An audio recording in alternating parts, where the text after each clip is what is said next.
Hello, welcome to the Ifos Reflections General English Thematic Sessions and Test Series program. And I, Nikhil Joshi, welcome you to the first session of our program, whereby we are talking about the English enigma about why actually there exists a large variation of like people scoring from 105 to the 170 as well. And to understand why such large variation exists, we should be able to understand the granular details into paper. So I would be discussing this in the first part of the session, and in the next part I will be talking about the essay and how to approach the essay for particularly for this paper. The large variation in the marks for this paper exists primarily due to the lack of emphasis and lack of understanding about the granular details. Last to last year, as high as 170 marks have been scored by a topper in this paper, and 150 plus marks are usually a very great marks and they are very achievable, and our focus is also on moving towards the same path. The variation exists majorly in the three categories. So firstly, there will be few scores which will be around 110.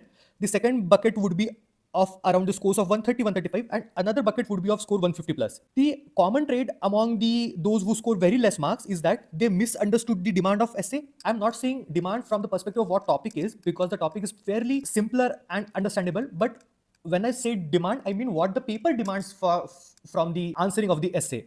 Similarly, it also means that they have poorly written the report and letter, and it can be of various factors. I will discuss them in the later part. And also it also means that they have gotten only 30 to 35 marks in the correct in the grammar. When the scores are a bit increased to 135, it means that either of essay or letter and report is actually compromised, and that can be a case of particular situation where majorly essay is compromised because letter and report are fairly simpler if you have the gauge and if you have the idea of what the demand is, and that is what makes essay very important for this paper as well.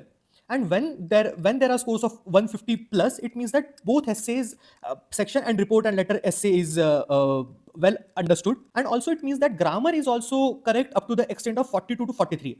And I'm saying this, given all of it, given everything, it will be very difficult to score marks greater than 45 plus in the grammar. I think 42 43 plus score is a very excellent score.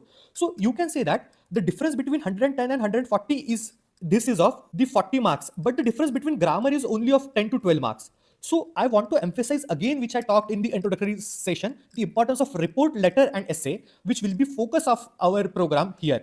So only, even though focus is too much on the grammar by majority of the candidates, but that does not play a major role in the variation. So that is why I'm giving you the granular analysis of the paper here. And in addition to this, comprehension and précis also have their own role, but their role plays a different matter, particularly given the fact that here differentiability becomes a bit difficult, but rather a correctness of matter and correctness of how you approach becomes more important.